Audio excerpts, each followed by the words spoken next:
Bismillahirrahmanirrahim. Assalamualaikum warahmatullahi wabarakatuh. Sahabat sekalian, mahasiswa yang saya cintai dan yang saya banggakan. Pada kesempatan ini, saya akan memberikan pengantar perkuliahan tentang kekuasaan kehakiman dan kelembagaan negara. Sekaligus, ini merupakan intisari filsafat dari pembelajaran kita, khususnya berkaitan dengan makna kekuasaan kehakiman. Berdasarkan konstitusi kita, Undang-Undang Dasar Negara Republik Indonesia tahun 1945, pengaturan tentang kekuasaan kehakiman tertuang di dalam pasal 24. Adapun yang dimaksud dengan kekuasaan kehakiman itu sendiri termaktub di dalam pasal 24 ayat 1 yang berbunyi, kekuasaan kehakiman adalah kekuasaan yang merdeka untuk menyelenggarakan peradilan guna menegakkan hukum dan keadilan. Dalam pasal 24 ayat 1 ini, yang perlu digarisbawahi adalah frasa kekuasaan yang merdeka. Dan sudah barang tentu, pertanyaan selanjutnya berkaitan dengan proses pembelajaran kita adalah apa makna dari kekuasaan yang merdeka dimaksud. Sahabat sekalian, mahasiswa yang saya cintai dan saya banggakan, terminologi merdeka di dalam proses kehidupan kita dalam bermasyarakat, berbangsa, dan bernegara memang tak lekang oleh waktu. Meskipun kondisi kita pada saat ini sudah merdeka, dalam arti merdeka dari penjajahan.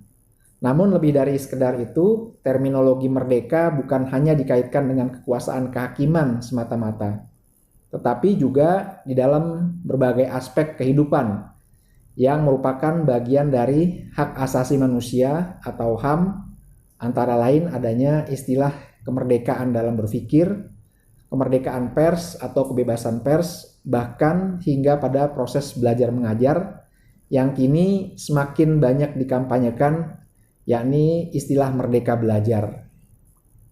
Di dalam pembukaan UUD 1945, kata merdeka dan atau kemerdekaan itu disebutkan sebanyak 7 kali.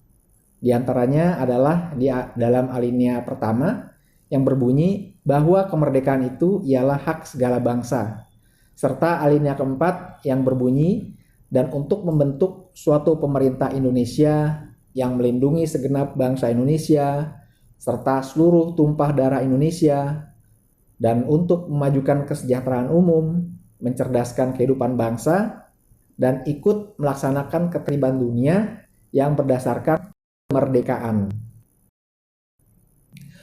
Setelah kita menemukan berbagai terminologi yang berkaitan dengan istilah merdeka dan kemerdekaan, saya selanjutnya akan mengajak kita semua untuk mereview dialog di dalam film Kingdom of Heaven guna menemukan sumber-sumber filosofis tentang makna kemerdekaan. Kita simak dialog pada cuplikan film berikut ini. Were you sure of your end once? I was.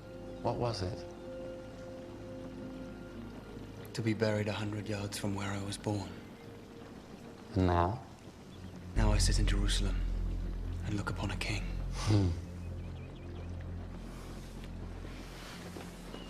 When I was 16, I won a great victory. I felt in that moment I would live to be 100. Now I know I shall not see 30. None of us know our end, really, or what hand will guide us there.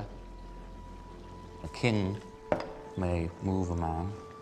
A father may claim a son. That man can also move himself. And only then does that man truly begin his own game. Remember that howsoever you are played, or by whom, your soul is in your keeping alone.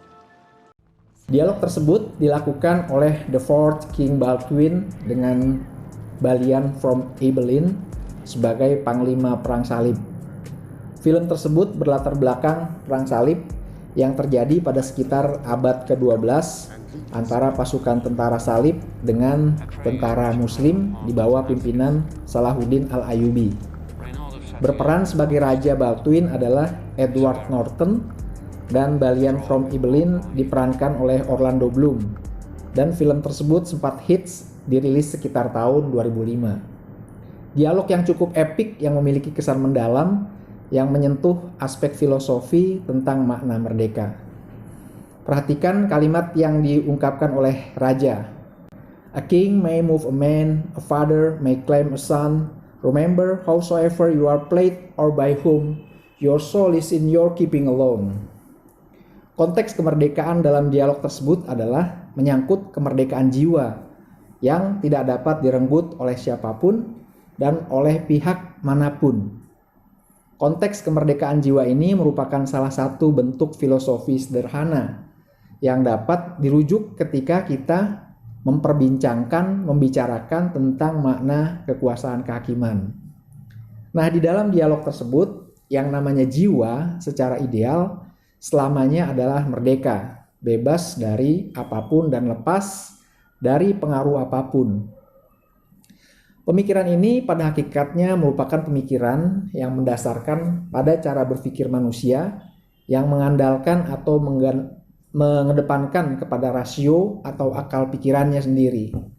Aliran pemikiran ini kemudian dikenal dengan sebutan aliran filsafat rasionalisme.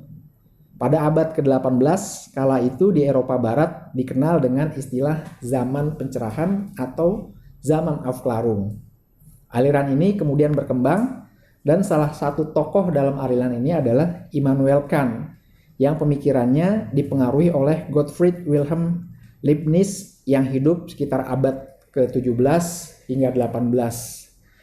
Seiring dengan cuplikan pada dialog antara King Baldwin dengan Balian from Ibelin tersebut, Immanuel Kant memberikan penegasan mengenai makna kebebasan atau dapat kita setarakan dengan kemerdekaan.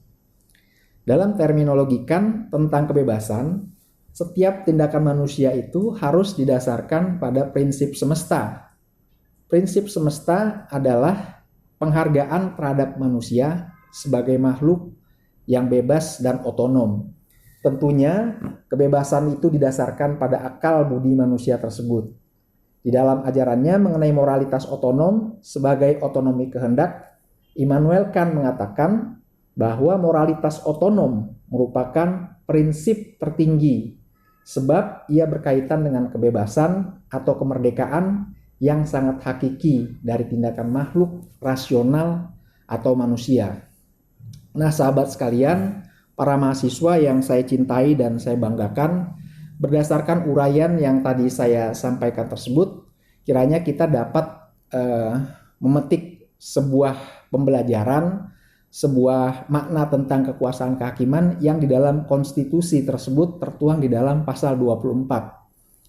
Jadi mengenai kekuasaan kehakiman yang merdeka untuk menegakkan hukum dan keadilan, pada prinsipnya kita tidak terlepas mempelajari pula mengenai persoalan-persoalan yang berkaitan dengan perilaku aparatur negara, perilaku kekuasaan yang menjalankan kekuasaan kehakiman, dan oleh karena itu instrumen-instrumen hukum yang akan digunakan berkaitan dengan pelaksanaan kekuasaan kehakiman sehingga dia merdeka tentunya adalah instrumen-instrumen hukum administrasi. Oleh karena itu pada saat ini dan sudah berkembang sejak era reformasi, perbaikan instrumen-instrumen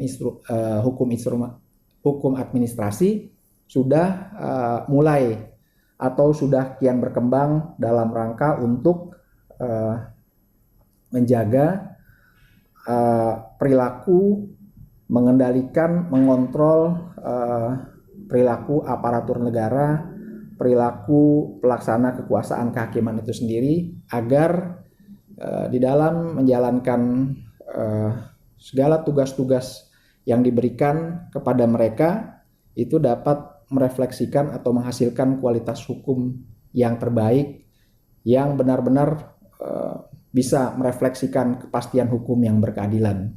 Itu saja pengantar perkuliahan yang saya sampaikan pada kesempatan kali ini. Kita lebih lanjut akan mengelaborasi dan akan berdiskusi lebih banyak di sesi pertemuan kita baik dalam pertemuan online maupun pertemuan offline. Hadanallahu wa iyyakum ila siratim mustaqim. Wassalamualaikum warahmatullahi wabarakatuh.